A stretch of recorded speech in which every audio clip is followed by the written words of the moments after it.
Et si je vous disais qu'en 2025, vous pourriez changer de vie en choisissant le pays parfait pour vous installer? Mais que ce choix dépend de bien plus que du climat ou du coût de la vie. Certains pays vous offriront la liberté fiscale, d'autres une qualité de vie incomparable, d'autres encore des opportunités professionnelles uniques.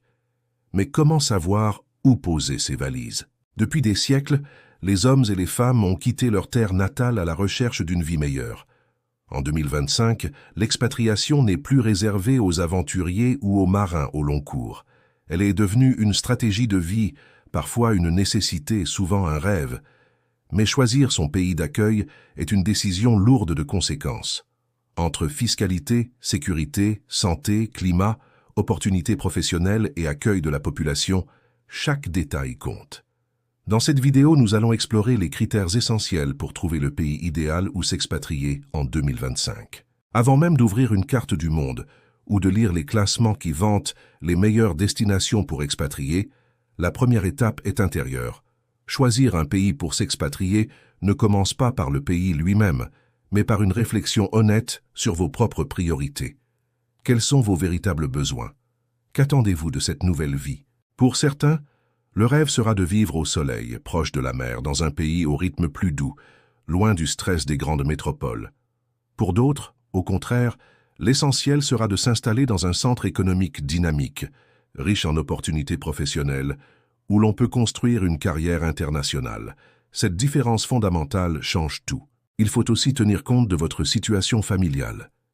Un célibataire mobile, habitué à voyager, n'aura pas les mêmes critères qu'un couple avec enfants qui doit penser à l'éducation, à la santé et à la sécurité au quotidien. Un retraité cherchera probablement un pays paisible où la vie coûte moins cher, tandis qu'un entrepreneur digital mettra l'accent sur la qualité de la connexion Internet et la simplicité des démarches administratives. La langue est un autre facteur déterminant. S'installer dans un pays où vous ne comprenez rien à la langue locale peut être une aventure excitante, mais cela représente aussi un défi considérable.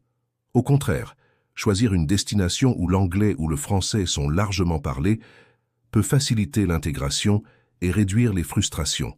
Enfin, il ne faut pas négliger la question du mode de vie.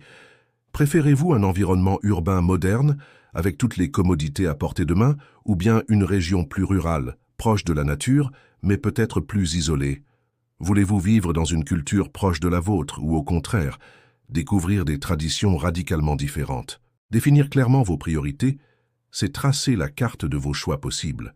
C'est cette boussole personnelle qui permettra, dans les chapitres suivants, de comparer objectivement les destinations sans se laisser séduire uniquement par des photos de plages paradisiaques ou des promesses fiscales. Après avoir clarifié vos priorités personnelles, le deuxième critère incontournable est le budget.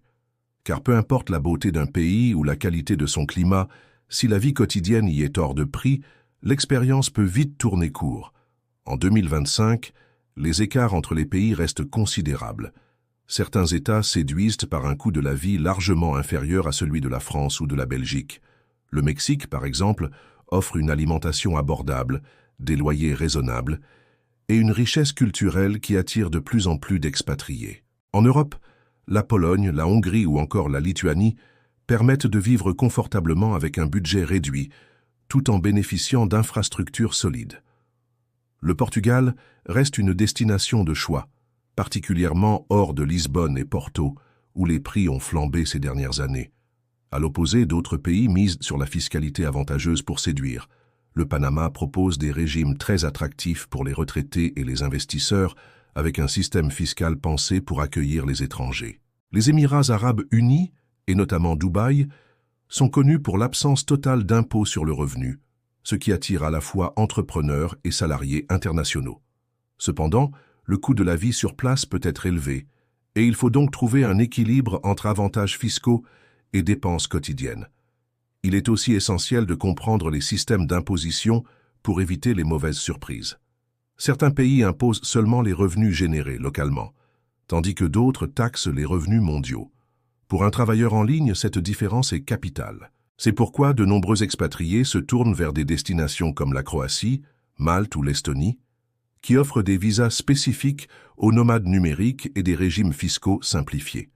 En résumé, Choisir son pays d'expatriation en 2025, c'est aussi choisir une économie de vie. Un budget maîtrisé garantit la sérénité, tandis qu'un cadre fiscal favorable peut transformer une installation en véritable opportunité de croissance personnelle et professionnelle. Ce n'est pas seulement une question d'argent, mais de liberté de vivre selon vos moyens et vos ambitions. Une fois le budget et la fiscalité pris en compte, il faut se projeter dans le quotidien, car l'expatriation ne se résume pas à payer moins cher ou payer moins d'impôts. Elle doit aussi offrir un cadre de vie agréable, sûr et durable. 3 critères reviennent toujours: la santé, la sécurité et la qualité de vie. La santé est un pilier. Certains pays disposent de systèmes médicaux performants et accessibles, comme l'Espagne ou le Portugal, où les infrastructures modernes rassurent les expatriés. Le Costa Rica est devenu un exemple en Amérique latine, combinant un service médical reconnu et une approche centrée sur le bien-être. À l'inverse, d'autres destinations séduisantes sur le plan fiscal peuvent souffrir d'un système de santé limité ou coûteux, obligeant à souscrire une assurance privée onéreuse. La sécurité est un autre facteur essentiel. Les classements internationaux montrent que les pays scandinaves, comme le Danemark et la Norvège, ou encore la Suisse et l'Autriche, figurent parmi les plus sûrs au monde. Cela explique pourquoi Vienne, Zurich ou Copenhague restent en tête du fameux classement de l'indice de viabilité mondiale.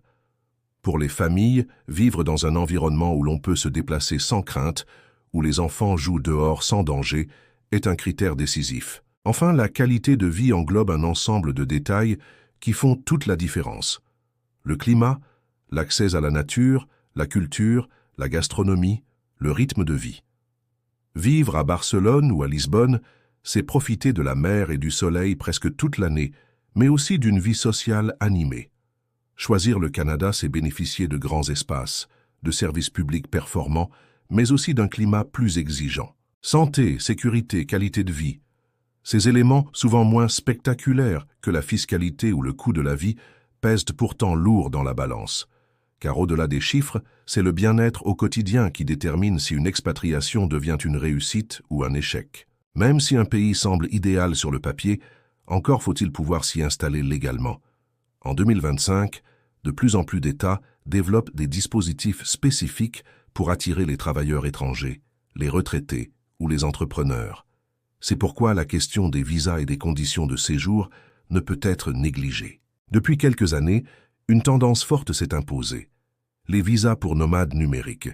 Des pays comme le Portugal, la Croatie, l'Espagne, Malte ou encore l'Estonie offrent désormais des solutions légales permettant de vivre et travailler sur place tout en travaillant à distance pour des clients étrangers. Pour les indépendants et les créateurs de contenu, c'est un atout considérable. D'autres États, comme le Costa Rica ou le Panama, proposent des visas simplifiés pour les retraités ou les investisseurs, rendant l'installation plus accessible. Mais un visa, ce n'est qu'une clé administrative. L'autre grand défi, c'est l'intégration. S'expatrier, ce n'est pas seulement changer de décor, c'est aussi apprendre à s'adapter à une nouvelle culture. La langue joue ici un rôle majeur. S'installer dans un pays anglophone comme le Canada ou l'Australie facilite la communication pour beaucoup d'expatriés. En revanche, choisir un pays où la langue est totalement différente, comme le Japon ou la Corée du Sud, implique un effort d'adaptation plus important. L'accueil de la population locale est également un facteur déterminant.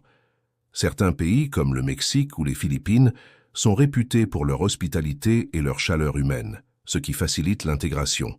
D'autres, plus fermés culturellement, demandent davantage de patience et de persévérance pour créer des liens durables. Enfin, il ne faut pas oublier les opportunités professionnelles ou entrepreneuriales. Singapour, par exemple, attire les cadres et les investisseurs grâce à son dynamisme économique, tandis que l'Espagne ou la Grèce séduisent ceux qui cherchent à développer des projets liés au tourisme ou au digital. En définitive, les visas et l'intégration sociale représentent la dernière étape d'un choix mûri. Ils déterminent non seulement la possibilité de s'installer, mais surtout la capacité à s'y épanouir pleinement sur le long terme. Choisir un pays où s'expatrier en 2025, ce n'est pas simplement sélectionner une destination sur une carte. C'est une décision de vie qui combine à la fois vos rêves, vos moyens et vos priorités. Certains rechercheront le soleil et la simplicité du Costa Rica, d'autres la stabilité d'une ville européenne comme Zurich ou Vienne, d'autres encore la liberté fiscale des Émirats ou du Panama. Au fil de cette réflexion, 4 piliers se dessinent. Vos priorités personnelles, le coût de la vie et la fiscalité, la santé et la sécurité, puis enfin les visas et l'intégration. Chacun de ces critères pèse d'un poids différent selon votre profil. Le retraité, le digital nomade, la famille avec enfants ou l'investisseur ne chercheront pas le même équilibre. Et c'est précisément cela qui fait la richesse de l'expatriation. Il n'existe pas de destination parfaite pour tout le monde, mais un pays idéal pour chaque parcours de vie. En réalité, ce choix est moins géographique qu'existentiel. Il s'agit de décider quel type de vie vous voulez mener, et ensuite de trouver le lieu qui vous permettra de la réaliser. Le monde n'a jamais été aussi ouvert, et les opportunités n'ont jamais été aussi nombreuses. Mais il revient à chacun de tracer sa propre route.